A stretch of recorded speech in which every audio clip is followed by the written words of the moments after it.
Unfortunately, when I interned as a tax accountant, I immediately felt my deficiency because again, like tax is a lot of rule-based reporting and having to learn a lot of accounting codes and how all these tax credits work.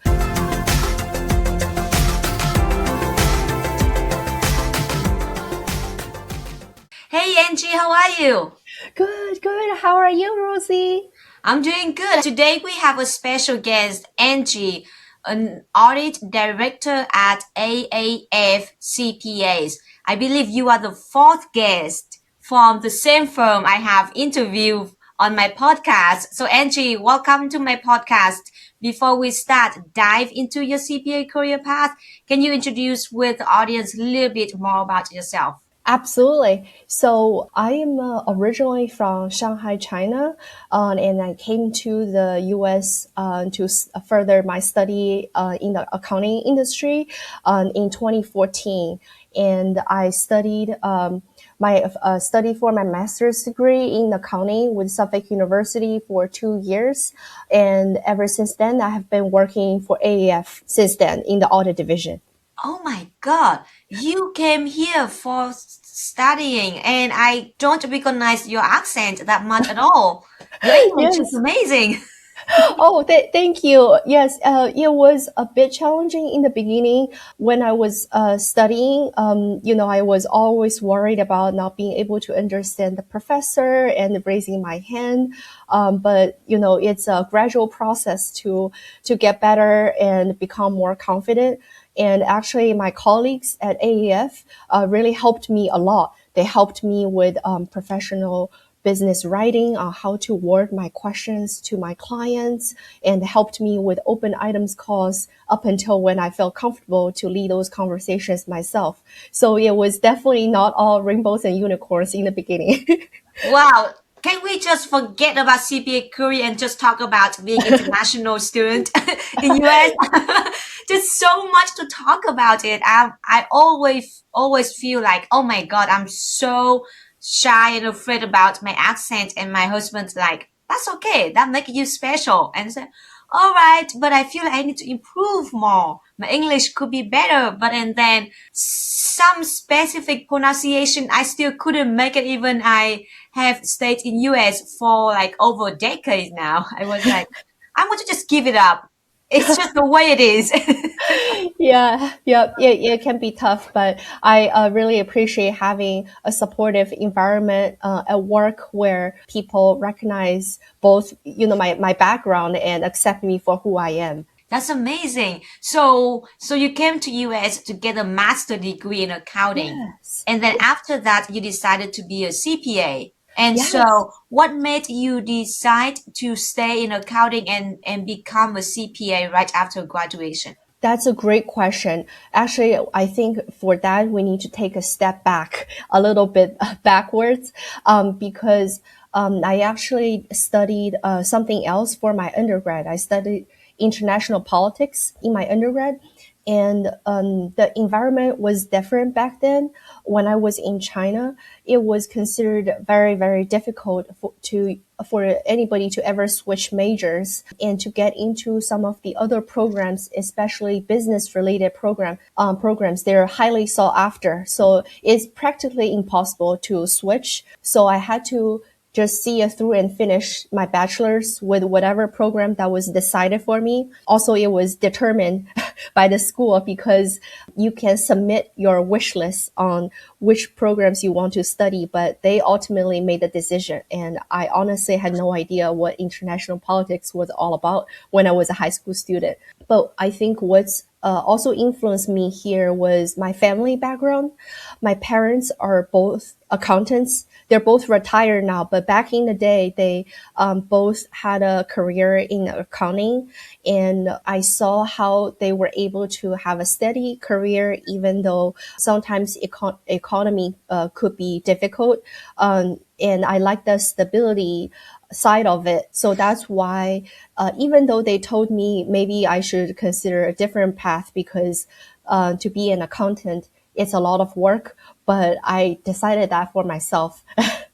So when I studied accounting at Suffolk University, I already knew that this is something I would like to pursue for my career, and I must pass the CPA exams. So who mentioned to you about the CPA? Because I know in China, Yeah. it's probably something like your parent did not talk about being a CPA in US. So I'm just Mm. curious, like who brought it up to you and who motivated you to Yeah. become one? So it would definitely be my mom. When I was little, I would remember she would put me to bed, tuck me in, and then still study outside of my bedroom for several hours. And because she wanted to be a CPA, and my dad was never that ambitious, although my mom couldn't pass it because she said that it was a lot taking care of a young child, and she couldn't.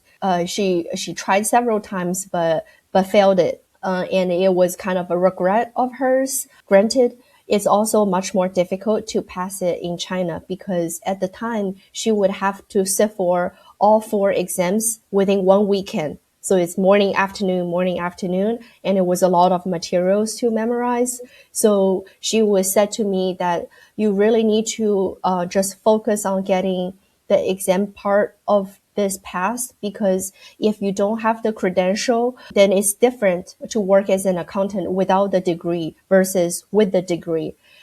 So as soon as I graduated from Suffolk University, she had suggested to me to defer my start date at AAF and to just study full time and get this out of the way before, life gets busy and everything else happens.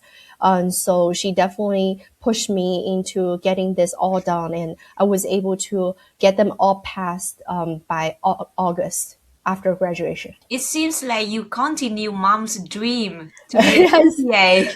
a little bit. Yes. That's so amazing. It's such a sweet story to continue Thank you. mom's dream to be a CPA. So you passed all 4 sections before you started working at AAFCPAs. Did you Yes. have any issues studying for those 4 sections right after you graduate? Yeah, yeah. So I would say the hardest part is passing far because there was so much materials in there, and although I sat for the exam in June, I had started studying in the winter. And it felt like at the end I was forgetting what I was studying in the beginning. So I had to relearn everything. And that part was quite challenging. So as soon as I finished studying for FAR and moved on to the next exam, then I learned from the experience and made sure I would study and sit for the exam right after, kind of have a compact schedule. So that way I don't need to waste time relearning the materials. That's a good tip. That's so true because I have heard a lot of people say the same thing. Like, because the information is just too much. And so by the time you study like 4 months later, you forgot what you studied 4 months ago. Yes. Yes. So it was pretty tough. So that's why a lot of people try to finish all 4 sections in a very short window. But Yes. sometimes a lot of people, they don't have opportunities to study that much in short window because of life, because of other responsibilities they have to take care of. So Yes. it's just depends on situation by situation. But that's so true that you should always pass the CPA exam as soon as possible, especially Yes. if you can pass them before you start working. Oh, that's the best timeline. Oh, absolutely. I felt that doing it this way really helped me because when I was studying for example, the BEC section, it felt more like a review rather than learning new materials because a lot of the coursework in my master's degree was related to the CPA exam. And I think the school actually tried to structure their courses that way to help us with the CPA exams. So it was more like a review, just kind of taking notes on what I already learned for my master's program. And I thought that if I had waited a couple of months and took the summer off and then to study, I would have had to relearn everything. So you mentioned that you didn't have a accounting degree in Yes. your when you were in China. So you came to Hmm. US and you start studying or taking all the accounting courses in US Yes. and then also study for CPA exam. Did you have any challenge in the language barrier when you study for this CPA exam? I ask because I had like a really difficult time to study for audit because when I try to understand it and the language, I was like, this is crazy. Like, it's not easy for me to really understand what it's actually asking because I was like, so it's asking this way, but it actually implies another way. So I'm just Yeah. curious, how was your experience? Audit, I think, was also a little challenging because it's more text based rather than Mhm. doing solving a math problem. So that part of it was not as fun. But I think nowadays it might be potentially a little easier on people because now we have a lot of AI tools. So you can throw a paragraph in there and have it interpret for us what exactly is it trying to say. Because I understand what you mean. A lot of the words, for example, in the audit report, it has to be said that way because this is the auditing standards versus, more plain English. But I think overall, accounting is just a different language. So it's almost like even if you speak English as your native language, that could be kind of a learning process in itself. But I think ultimately it was still fun to learn and to study, and that's why we were drawn to the profession and enjoy doing it. Yeah, and after you pass all four sections, you started working at AAFCPAs until now. Until now, Yes, and you stay in audit for the whole time. So, yes. what made you think that audit was your career at that point, right after you graduate, when you didn't have experience in tax or in advisory or any other areas in the profession? I think for that, my internships had helped give me some sense of what it would be like to work in some different departments. When unfortunately, when I interned as a tax accountant, I immediately felt my deficiency because again, like tax is a lot of rule based reporting and having to learn a lot of accounting codes and how all these tax credits work. I felt it wasn't my strong suit. And I felt that audit was a better fit for me overall when I was an intern. And I Mm. had done 2 audit internships already when I was in college before my master's degree. And all my parents' friends, their classmates from college, they were accountants. So I was able to get some internships from my parents' friends. And when I worked there, though, I felt I kind of tried to picture if I could do a good job if I were to become an auditor, and I felt somewhat confident. So that gave me a little bit of confidence through my internships. And at AAF, I would say in the beginning, I still wasn't quite sure because a lot of what you do as a staff accountant was more tedious, repetitive work, such as doing the detailed testing as well as filling out a lot of checklists. As you know, there are a lot of checklists in Yep. our world, and kind of copying answers from one list to another that felt not as interesting to me. But over time, when I progressed into a more of a senior role, there was more problem solving involved and direct client facing. So to be able to help our clients solve their problem and research into a topic that they needed help on, it felt rewarding. So that aspect of it came through more and more, and eventually become like the daily life of being, an audit manager and audit director. So that's what still motivates me, to wake up and start doing a lot of research for them every day because I do enjoy it. That's amazing. And you pretty much spent your whole career at AAFCPAs. So I Yes. just want to dive in your early years at AAFCPAs when you were like just an associate or senior in Yes. audit. What did you find the most challenging moment when you were at associate or senior level? For sure. That's a great question.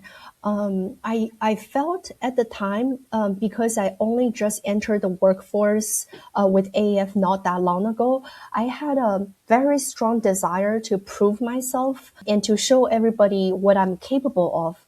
But I felt like that became a hurdle and only worked not in my favor, because what I thought what I had to do and the real expectations from my supervisors were different.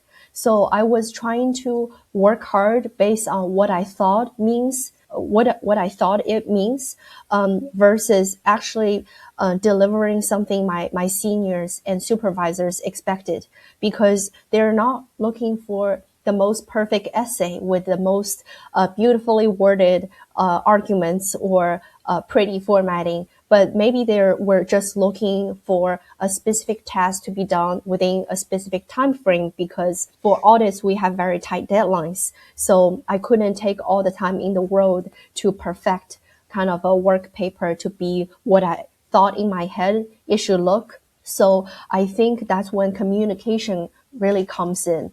Really learning what my senior and managers' expectations were and how I need to use my time so that way I can meet their expectation is important. Because if you didn't know what their expectation is, then it's kind of you're just walking in the dark without understanding where your end goal is. So I felt that would be important.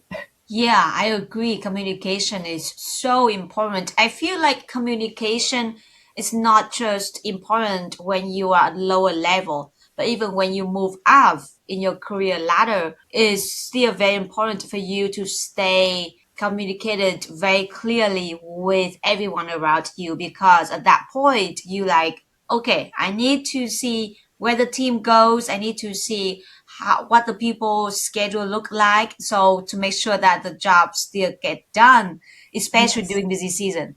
No, absolutely. And surprisingly, one of the first piece of feedback that I received as an audit manager was that I need to ask more questions, which was really interesting because I thought coming from a staff to a semi-senior, senior, I learned that you need to ask questions. You can't just try to pretend in your head what you think the answer may be. But even as an audit manager and later on in your career, it's still important to check with your colleagues and really understand what's the best way when you have never done something before. So even though your title might change to a higher level, you're still not expected to know everything, and it's still encouraged to ask questions. That's a good point. Asking questions. So communication and also asking questions are two important skills that you should have. So since you move from associate to senior to manager and to director in the same at the same firm for last 10 years, I'm just curious, what is the most difficult transition for you when you got promoted? I felt that what might be difficult for me could be a little difficult. It would be look different for everybody, because for myself, my strong suits might be kind of technical ability and being able to research the numbers. I think I had a good foundation thanks to all my seniors and mentors at the firm. But the soft skills is kind of what holds me back a little bit, because, coming from my background back home, it's very focused on, okay, you must get good scores, get the A's, so, and it's less focused on being a well-rounded person that has high emotional intelligence. That side of it isn't really focused in the education system back home in China. And I felt like I really had to do a lot of learning on that piece. And it's still something that I'm working on. And I was fortunate that our firm has a professional coaching program. So we have different coaches that are available that are just here to help us with, real life situations that we might need coaching on, and also there are a lot of courses, and I think these are very important parts of growing as a professional, because no matter what job you have and what firm you're with, these soft skills are so important for us to really understanding another person's perspective and to empathize with them and to find the best resolutions. And it's not always the problem solving process is sometimes not as easy as sending an email. Oh, that's so true. I'm so glad you bring this up, soft skills. And I absolutely agree with you about getting perfect scores. It's just like so Asian thing. Yes, absolutely, absolutely. Yeah, I still remember when I was in Vietnam, all we care about is just like doing, it's not just like you pass the exam. It's like how high score you got in the exam. That's all you care about. We didn't have a lot of like extracurricular activities in school. Mainly it's just like study, study, study and get a good score. And then parents will be so proud of you if you get very high score. But when I moved to US, that's what something I noticed as well. I said, "Oh my God, passing the exam was not everything." When I came to US a decade ago, so I had to like join different clubs, different organizations to learn about soft skills, as you mentioned. And oh God, it's just so important when you actually go to work. It's Yes, just like almost beside of your technical expertise, you also need to understand like how to work with people. I need to be a little bit more sensitive about some people may not like how you say this way, but you have to say in another way to be able yeah, to maintain a good communication, a good relationship with people within the firm. So absolutely. that's like perfect skill that you brought out, soft skills. It doesn't matter which level you are. It's Yeah, very helpful for you to develop your soft skills yeah. and to grow your career.